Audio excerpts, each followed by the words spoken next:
Vandeham Sri Guru Sri Juta Padakamalam Sri Gurun Mantra Guru Jotoshiga Guru Gon Tar Chonanayagi Kavya Vandan Vandeham Sri Guru Sri Juta Padakamalam Sri Guru Vishnu Vangsha Sri Rupam Shaganajatam Shahaganatam Vidang Shidivam Sadvaitam Savadu Hutam Parijana Shaitam Krishna Chaitanya Devam Sri Radha Krishna Padan Sahagana Lalita Shri Vishakanganangsha Vanshakapadribhishta Kripashan Vipajinam Pavanam Vaishnava Namo Namaha Om Jnana Timananda Sagyana Jana Shalakaya Chukshushumuniranyan Tasmai Sri Gurave Namaha Namo Om Vishnu Padaya Krishna Prasthaya Buddha Shamana Bhaktivedanta Swami Namane Namaste Shasrani Deva Guru Vanimshani Nivisheshashanori Pashtati. In the introduction to the Nectar of Devotion, Srila Prabhupada paraphrases the first few verses of the Bhakti Rasamrita Sindhu, the Mangalacharan, and the objective of the book, Sri Krishna in Vrindavan, and obeisances to the great Acharyas, to Rupa Goswami, Sanatana Goswami, Sanatana Shastri Thakur, are all offered, and benedictions to the readers that we can become like sharks and go deep into the ocean of bhakti.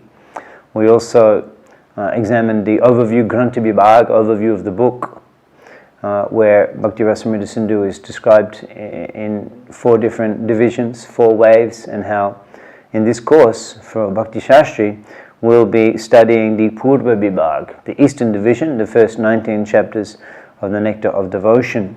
And we also discussed in the introduction Srila Rupa Goswami's definition of pure devotional service, Anyabhilashita Shunya Jnana Karmadi Anamritam Anukulana Krishna Anushalanam Bhakti Uttam. The Uttam Bhakti, first class devotion, is that which is Anna Abhilashita Shunya, devoid of other desires, for example liberation or material remuneration, etc.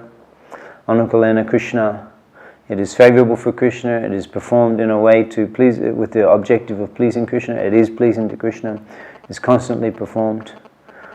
This is the definition that Srila Rupa Goswami gives in the Bhakti Rasamrita Sindhu, and as Srila Prabhupada paraphrases, his service is favorable and always in relation to Krishna. In order to keep purity of such Krishna conscious activities, one must be freed from all material desires and philosophical speculation. So in this way, Prabhupada translates the definition of pure devotional service, and in that way, and also the other important verse which Rupa Goswami gives from the Narad Pancharatra Savopari Vinir Muktam Tat Parat Vinirmalam Rishikena Rishikesha Sevanam Bhakti Uttam. This verse is also given in the introduction, and translation to that verse you'll also find in the student materials. So we're moving on to chapter 1 of the Nectar of Devotion, the characteristics of pure devotional service. Srila Prabhupada begins chapter 1 of the Nectar of Devotion, characteristics of pure devotional service, by explaining the verse quoted by Srila Rupa Goswami in the Bhakti Rasamrita Sindhu, where he's describing the principal characteristic of a pure devotee. Prabhupada's quoting from the teachings of Kapil Muni to Devahudi in the 3rd canto of Srimad Bhagavatam, text number 29, chapter 29, texts 11 and 12.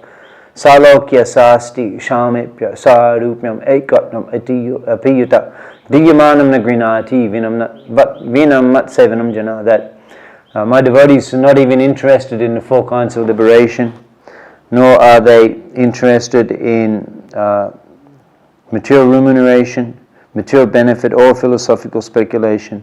They do not even beg to live in my abode with me. So having quoted these verses, Srila Rupa Goswami subsequently he composes a verse in which he describes 6 characteristics of pure devotional service, and in this chapter 1 Srila Prabhupada will explain each of these 6 characteristics, which we currently will read and examine. The verse spoken by Srila Rupa Goswami, which you'll find in your student materials and on these slides you can read, Kleshagni Shubhada Moksha Laguru Krit Sudulabha Sandrananda Visheshatma Sri Krishna Karshani Chasa. The six characteristics of pure devotional service as given by Srila Rupa Goswami are as follows. Kleshagni, pure devotional service brings immediate relief from all kinds of material distress. Shubhada, it's the beginning of all auspiciousness. Moksha Lagurakrit, it derides even the concept of liberation. Shudulabha, it's rarely achieved. Sandrananda Visheshatma, it automatically puts one in transcendental pleasure. And Sri Krishna Karshani, pure devotional service, is the only means to attract Krishna. So these 6 characteristics are listed at the bottom of the page of the first chapter of the chapter 1, characteristics of pure devotional service. And Srila Prabhupada subsequently goes on to explain each of these characteristics, beginning with relief from material desires, which is Kleshagni. So let's examine in more detail Kleshagni. Before that, we can just consider the development of the 6 characteristics is given by Rupa Goswami, that at sadhana bhakti, Kleshagni and Shubhada manifest. At bhava bhakti, the 4 characteristics, Kleshagni, Shubhada, Moksha Lagurukrit and Sudulabha manifest. And at prema bhakti, all the 6 characteristics manifest. Kleshagni, Shubhada, Moksha Lagurukrit, Sudulabha, Sandrananda Visheshatma and Sri Krishna Karshani. So that's also explained. So let us examine Kleshagni. The word Klesh means suffering, and Gni means to destroy. Prabhupada translates that pure devotional service brings immediate relief from all kinds of material distress. Srila Rupa Goswami explains how distress is has 3 causes. Papam, sinful reactions, bija, material desire, and avidya, ignorance. And Rupa Goswami goes on to explain how the practice of pure devotional service removes each of these 3 causes, beginning with papam. Prabhupada's explaining in his purport that sinful activities are of 2 kinds, those that are mature and those which are not mature. These sinful activities for which we are suffering at the present moment are called mature, and the many sinful activities stored within us for which we have not yet suffered are called immature. So these 2 words explained in the Bhakti Rasamrita Sindhu. Actually, Rupa Goswami quotes from the Padma Purana in this connection and examines these different stages of sin. So the immature, unmanifest, the sinful reactions which the sin has been performed, but as yet the reaction hasn't come, that's called aparabdha karma. Aparabdha karma. And sinful reactions which are mature or manifest, they're called parabdha karma. Prabhupada gives example of parabdha karma of a person that has chronic health problems, a person who has legal implications, a person who is ugly, etc. These are all examples of parabdha karma, manifest reactions to sinful activities. And there may be so many reactions which as yet we haven't yet experienced the reaction, but the karma is already awaiting us. An example I sometimes consider in this connection of aparabdha karma is like when you print. Of course, nowadays we're entering the paperless society, which is good for the trees, but everyone has gadgets. But if you're printing, sometimes at least you print and nothing happens. So then you press the print icon again, and nothing happens. Then you press it again, nothing happens. And eventually it prints. But next time you turn on your printer, you connect it to the computer, and you press print. And then from 3 weeks ago, those 3 print jobs that you press 3 times, and that paper will be printed out 3 times. So it's like that the impression is there in the software of the printer, and it's just waiting, and then after some time, when you connect again, it manifests. So similarly, there may be so many reactions that are due to us that as yet have not manifest. So that's also a type of karma. It's called parabdha. It's called aparabdha karma. So regarding the parabdha karma, that which is already manifest, Rupa Goswami, in order to address this, he quotes from the same section of Srimad Bhagavatam where Kapil Muni is instructing Devahuti. He quotes this verse, Yanyama jaya shavanana kirtanat yat pravanat yat smaranat api kochit sadopi saddha shavaraya kalpade kuta punaste bhagavan nudarshanat. Api sadopi, even though they're born in a family of dog eaters, saddha savanaya kalpate, they become eligible to perform the Vedic sacrifices just by hearing your name or chanting your name or even remembering you. So in this way, Rupa Goswami is explaining that the current body that we have, just for example, the Western-bodied devotees are not permitted to enter the temple of Lord Jagannath in Jagannath Puri. They're not. Western devotees are not permitted to enter the temple. That's based on the principle that one's body is a manifestation of one's karmic reactions. So those who are born outside of India, in the foreign countries, that's a symptom of sinful past, and this is a fact. And therefore, due to a sinful past, they're not qualified to come so close to Lord Hari, Sri Hari in Nilachal Dham. However, this verse of Srimad Bhagavatam is explaining that the hearing and chanting process is so powerful.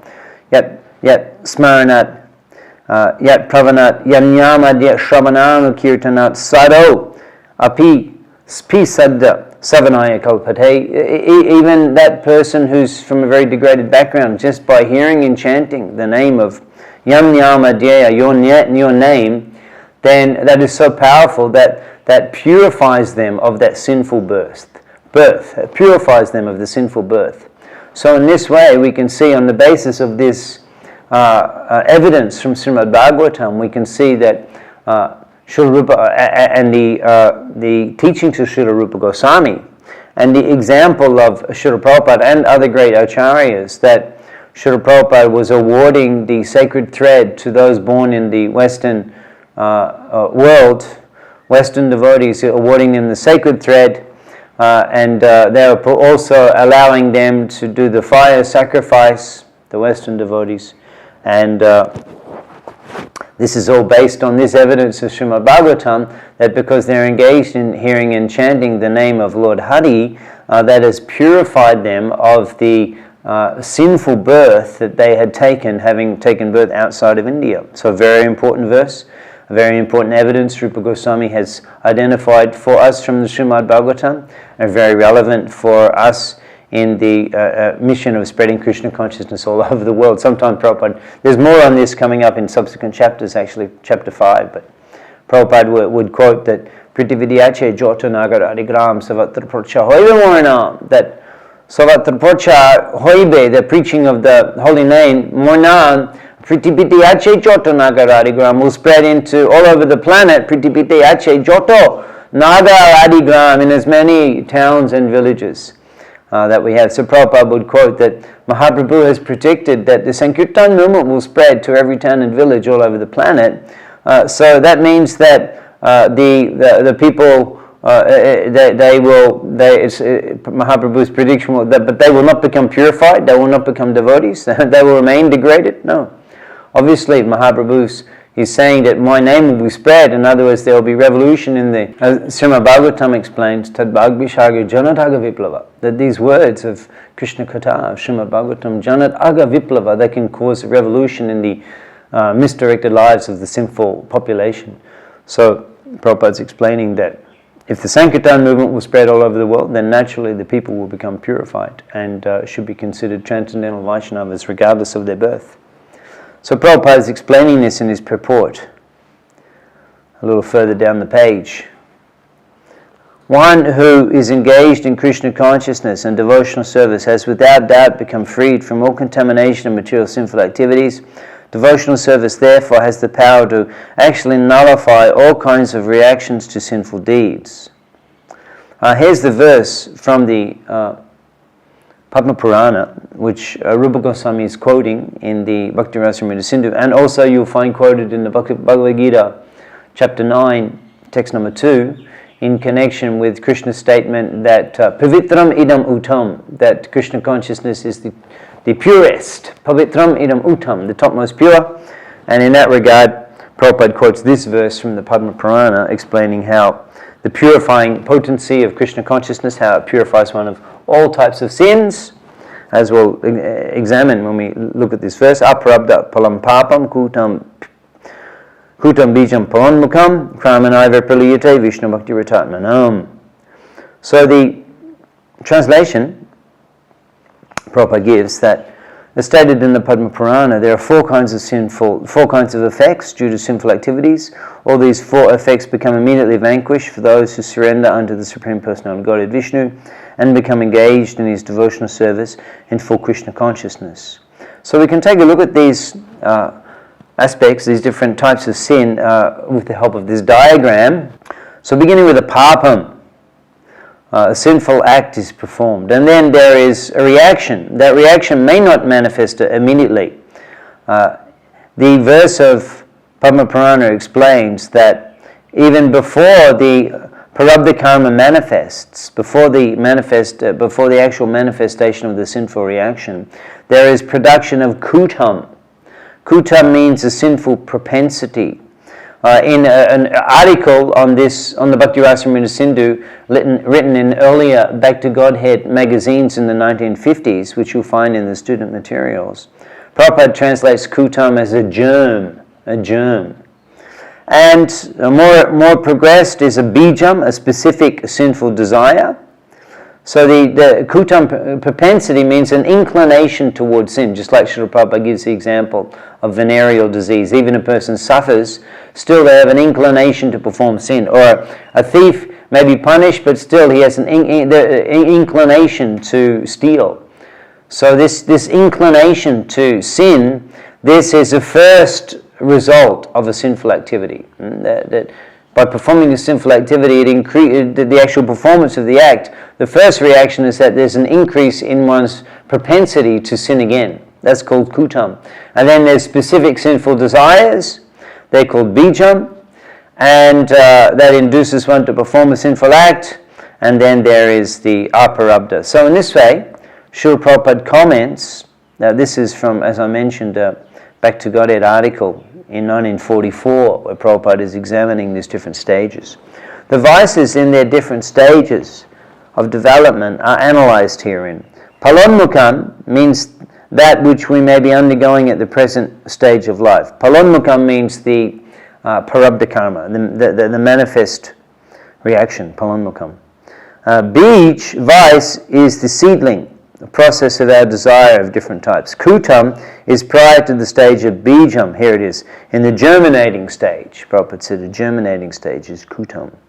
Aparabda is a fountain source of all, and from this storehouse of all vicious life and other stages develop. And all these stages of vicious life become at once switched off by adoption of the devotional service. So the verse that Rupa Goswami is quoting from Padma Purana explains that kramanaiva praliyate. Kramanaiva means step by step, or stage by stage. Kramanaiva praliyate, complete destruction of all these types of sinful reactions. So, as distinct from a prayashchitta, atonement activity, wherein according to the seriousness of one's sinful reaction or one's misdemeanor, one can perform a prayashchitta, an atonement type of an activity or an austerity or a ritual, or give some charity, and in that way the reaction for that particular misdemeanor can be removed. This is the common practice of karmakanda. Distinct from this, Rupa Goswami is explaining that Vishnu Bhakti means Shravanam, Kirtanam, Vishnu Smaranam. The simple activities of hearing and chanting about Krishna, remembering Krishna, Bhavamad, Bhakta, Madhyaji, worshipping Krishna, Manmana, thinking of Krishna, Mam Namas Guru, bowing down to Krishna. This is Vishnu Bhakti. So these simple activities of Vishnu Bhakti, they destroy all of these different types of sinful reaction. That is the sinful reactions that as yet haven't come upon us, but they're in the account. The kutam the inclination to sin, the bijam, that's specific sinful desires, and the prarabdha karma means the suffering, that the disqualifications as a result of my current body and current gender, current ethnic background, current health condition, current circumstances. All of this type of disqualification is also neutralized and purified by Vishnu Bhakti. Ratatmanam. Ratatmanam means pure devotional service. It means, as we've been describing, the definition of devotional service. Particularly what we need to keep in mind here is that we can keep our devotional service on the Uttam platform, or at least on the level of practice on the Uttam platform, if we Anukalena Krishna Anu means we perform devotional service. We don't speculate some new idea of how to please Krishna. We follow the standard procedures that are taught by Guru Vaishnav, how to serve Krishna. That's Anukalena Krishna Anushilanam. And we perform that activity devoid of a desire for personal liberation or a desire for personal remuneration. It's a simple activity. So this is pure devotional service. And by practicing that, one can expect, even at the stage of sadhana, as we have explained, complete removal of all these different types of sinful reactions. And in that way, one can experience kleshagni, or relief from material suffering. Regarding ignorance, Rupa Goswami is explaining with analogy, and Prabhupada's paraphrasing, there are many, many snakes on the ground of the forest, and when a fire takes place, it burns the dried foliage and the snakes are immediately attacked. Similarly, the blazing fire of Krishna consciousness is so strong that the snakes of ignorance are immediately killed. Kleshagni, material contamination, is very subtle. In its beginning, its fruition and results. And how one suffers such results in the form of distress are a part of a great chain. We already discussed that in regard that performing a sinful act actually increases one's propensity to sin again. So in this way, it was like one bound up with the chain of cycle of sinful activities. When one catches some disease, it's often very difficult to ascertain the cause of the disease. The practical injection to stop all fructifications of the seed of our sinful activities is simply engagement in Krishna consciousness. The sinful desire seed can be removed only by achieving Krishna consciousness, and this can be accomplished very easily by chanting Mahamantra, Hare Krishna mantra, as recommended by Sri Chaitanya Mahaprabhu. In other words, unless one adopts the path of devotional service, he cannot be 100% clean from all the reactions of sinful activities. So in this way, by practicing Krishna consciousness, one can very quickly experience relief from material distress. We've discussed Kleshagni, the first characteristic of pure devotional service, and along with Kleshagni, the second characteristic, Shubhadar, as Prabhupada translates, Krishna consciousness is all auspicious. These both appear at the stage of sadhana. Srila Prabhupada is explaining in his purport, Srila Rupa Goswami has given a definition of auspiciousness. He says that actual auspiciousness means welfare activities for all people of the world. Regarding this, Srila Prabhupada is explaining a little further into his purport. The Krishna consciousness movement, however, is so nice that it can render the highest benefit to the entire human race. Everyone can be attracted by the movement, and everyone can feel the result. The verse that Rupa Goswami composed, which Srila Prabhupada is commenting on in this connection, Subhani Prinanam Sarva Jagatam Anurakta Sadguna Sukham Iti Adin Yakyatani Manishibi. These different aspects of auspiciousness are described by Srila Rupa Goswami, that Sarva Jagatam Prinanam, compassion for everyone. Prabhupada's explaining that a person who is engaged in devotional service and full Krishna consciousness is understood to be the best, to do the best service for the whole world and to be pleasing everyone in the world. It's quoting from the Padma Purana. Anuraktaha, attracts everyone. Sadguna, bestows all good qualities. Down further into the purport, Prabhupada's explaining, for example, a Krishna conscious boy, even if he is not very well educated by the university standard, can immediately give up all illicit sex, life, gambling, meat eating, and intoxication, whereas those who are not in Krishna consciousness, although very highly educated, are often drunkards, meat eaters, sex mongers, and gamblers. We experience that even a young boy in Krishna consciousness is unattracted to cinemas, nightclubs, naked dance shows, restaurants, liquor shops, etc. He becomes completely fixed. He saves his valuable time from being extravagantly spent in the way of smoking, drinking, and attending the theatre and dancing, because all good qualities are automatically bestowed upon anyone who's practicing pure devotional service, as we defined a few days ago. Regarding the characteristic of Shukham, which is the final component of Shubhada that Rupa Goswami identifies, Srila Prabhupada, in his purport, he entitles this section Happiness in Krishna Consciousness, and he discusses the last aspect of Shubhada, which is happiness, Shukham. He combines that with the next of the characteristics, of the 6 characteristics, which is called Moksha Lagudakrit, that pure devotional service derives the concept of liberation. Srila Prabhupada discusses both of those in the subsequent 3 pages in his purport. So therein, Srila Prabhupada explains that the happiness which one receives from the mystic perfections, and he lists the 8 mystic perfections, as long as other types of material happiness do not compare with the happiness derived from devotional service. And towards closing the purport, towards the end of the purport, Srila Prabhupada explains that Krishna consciousness, he quotes the verse from Prahlad Maharaj in the Hari Bhakti Shubhodhaya, that my dear Lord, the prayers of Prahlad Maharaj to Lord Nrsimhadev, my dear Lord, I repeatedly pray unto your lotus feet that I may simply be stronger in devotional service. I simply pray that my Krishna consciousness may be more strong and steady, because happiness derived out of Krishna consciousness and devotional service is so powerful that with it one can have all the other perfections of religiousness, economic development, sense gratification, and even the attainment of liberation from material existence. And in this connection, Srila Prabhupada, he quotes the incident of Srila Kolbecha Shridhar.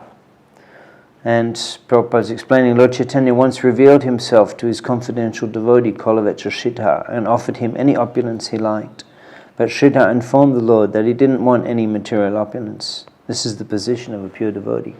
So that incident was very charming, actually.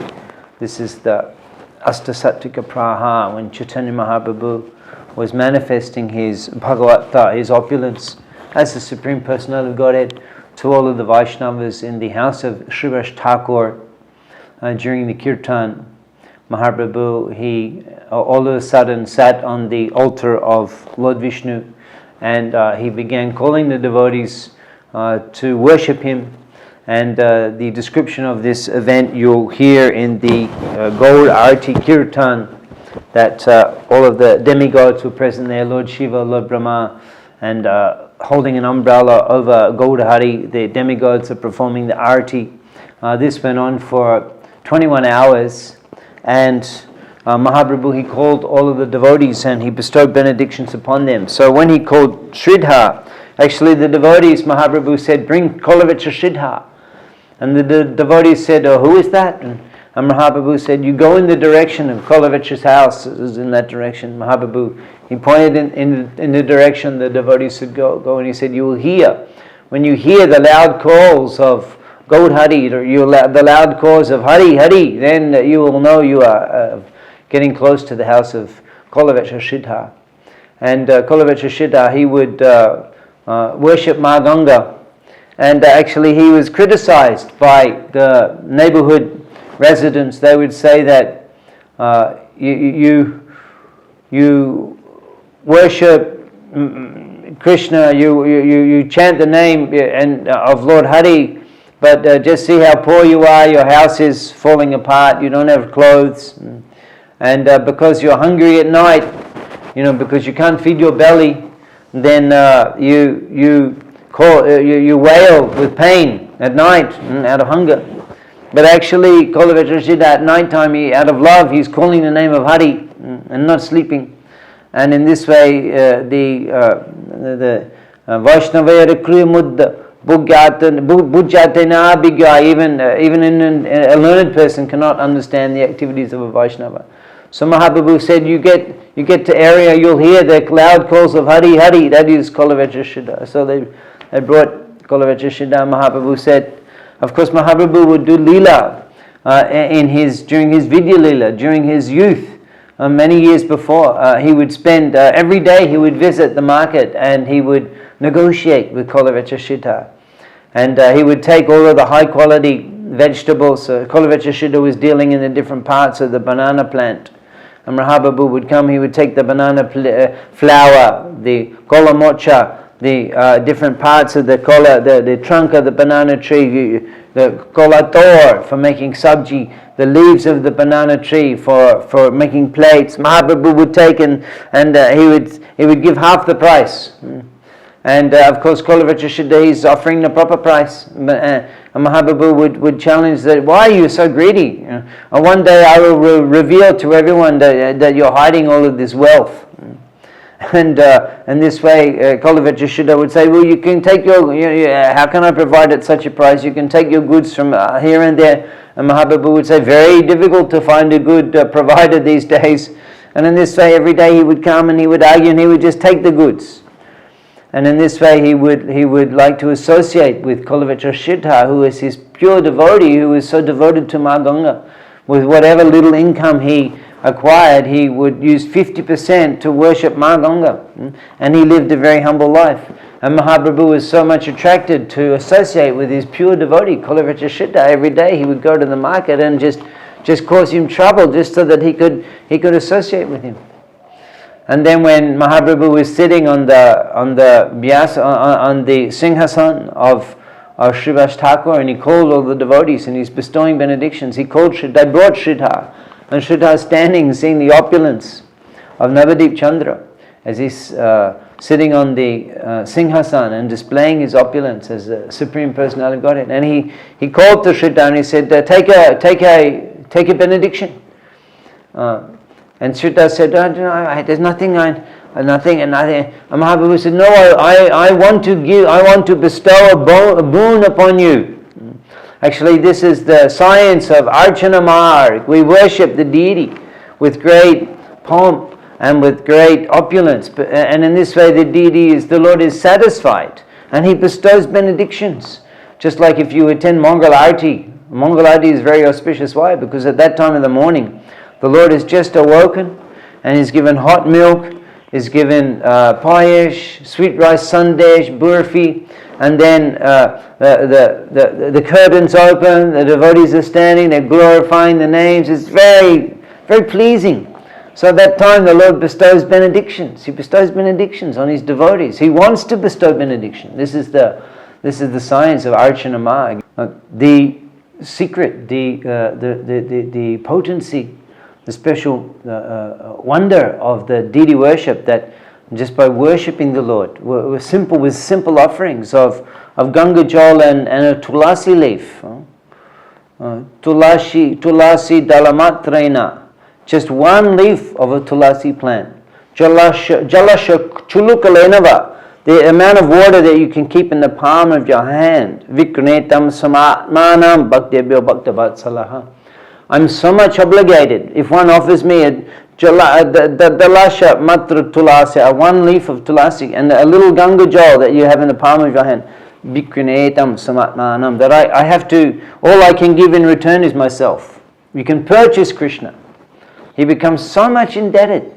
And especially if we do it according to these principles of Uttam Bhakti that Rupa Goswami has taught us. If we do this simply thinking that I know Krishna likes the tulasi leaf, I know Krishna likes this water, so I'm offering it to please you. You please to accept this. Without any thinking, or without doing it for thinking of how much I'm going to be remunerated. This is pure devotional service. And this type of devotional service is so attractive to Sri Hari. He wanted to associate with Kolavetra Siddha. And when Kolavetra Siddha was saying, I don't want anything. Yeah, so we were describing when the Lord is satisfied with the worship, He wants to give benediction. So Gaudhari, he said to Kolavetra, he said, no, I want to give you a boon. I'm feeling very munificent, and I want to give a benediction to you. Ask for a benediction. I want to give you a benediction. I can make you, he said, Mahaprabhu said, I can make you the Lord of a universe. I can give you all of the mystic powers. Just say, I will give. I will take a boon. And still Kolavetra Siddha was saying, there's nothing I want. And Mahaprabhu said, I want to give you something. You say something. I want to give. So Kolavetra Siddha, he said, then you give me the opportunity to, life after life, to see that Brahmin boy with the beautiful dark hair tied at a knot at the top, with eyes that are like lotus petals, with a chest like that of a lion, the Brahmin thread like an antashesh draped across his chest, and he comes, and to see him and to dispute the price of the bananas and the parts of the banana plant with that Brahmin boy, you give me that, you give me the opportunity to see that life after life. So in this way, Vrindavan Das Thakur, he describes this is the quality of a pure devotee. This is the nature of love of Godhead. This is the Vaishnav Gun. And therefore one doesn't require anything. One simply wants to serve Sri Hari, and this gives one the greatest happiness. And this type of happiness can also be enjoyed at the sadhana practice stage of sadhana bhakti. So in this way, Prabhupada similarly discusses moksha lagudha krit in his purport, pages 13 to 14 of this edition. That it's stated in Narad Pancharatra, as the personal attendants and maid servants of a queen follow the queen with all respect and obeisancy, similarly the joys of religiousness, economic development, sense gratification and liberation follow the devotional service of the Lord. That's quoting from the Narad Pancharatra, that verse. So the next characteristic of pure devotional service, which Srila Rupa Goswami gives, which is the second characteristic manifesting at the stage of Bhava Bhakti, that is called Sudulabha, and devotional service is rarely achieved. The rareness of pure devotional service, Srila Prabhupada explains, and he comments in his purport that in the preliminary phase of spiritual life, there are different kinds of austerities, penances, and similar processes for attaining self-realization. But all such endeavors can hardly offer anyone devotional service to the Lord, not even if one tries for it by such processes for many, many thousands of births. And Prabhupada's explaining, he's quoting from Chaitanya Charitamrita, that only through the mercy of the devotee, Guru Krishna Kripai Pai Bhakti Lota Beach, and towards the end of Prabhupada's discussion on the topic of the rareness of devotional service, or also Prahlad's quoting from Prahlad Maharaj in the Srimad Bhagavatam, Matirna Krishnai Parato Sato Va Mito Pipatyeta Grihapratanam Adanta Gobi Vishatam Tamisram Puna Punosh Charvita Charvananam. Prahlad Maharaj explains merely by personal efforts or by the instructions of higher authorities, one cannot attain the stage of devotional service. One must become blessed by the dust of the lotus feet of a pure devotee of the Lord. Niskinchananam na praniti yavat mahisham pada rajobhishekam niskinchananam na praniti yavat.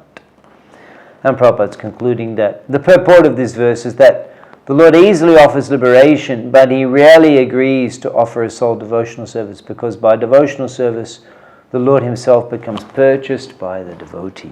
So therefore, it is sudulabha, it is very rarely achieved. Regarding the first of the last two characteristics of pure devotional service.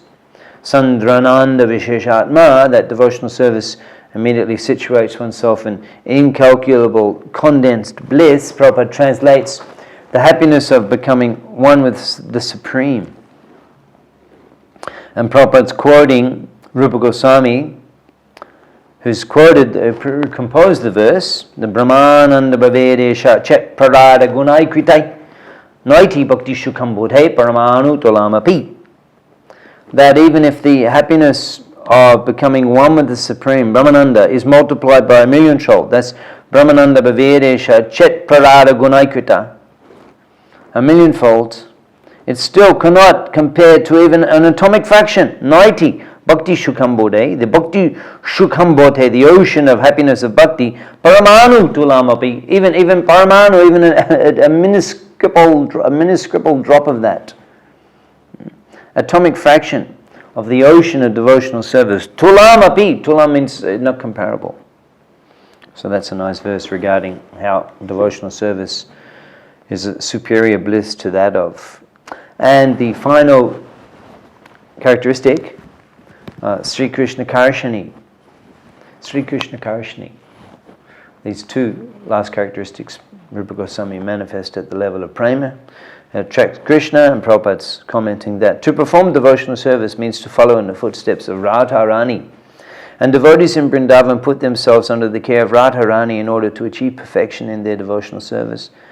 Being directly under the control of the internal potency of Krishna, devotional service attracts even Krishna himself. So in this way, Sri Krishna Karshani, devotional service attracts Krishna because it's under the shelter of Srimati Radharani, who's attractive to Krishna.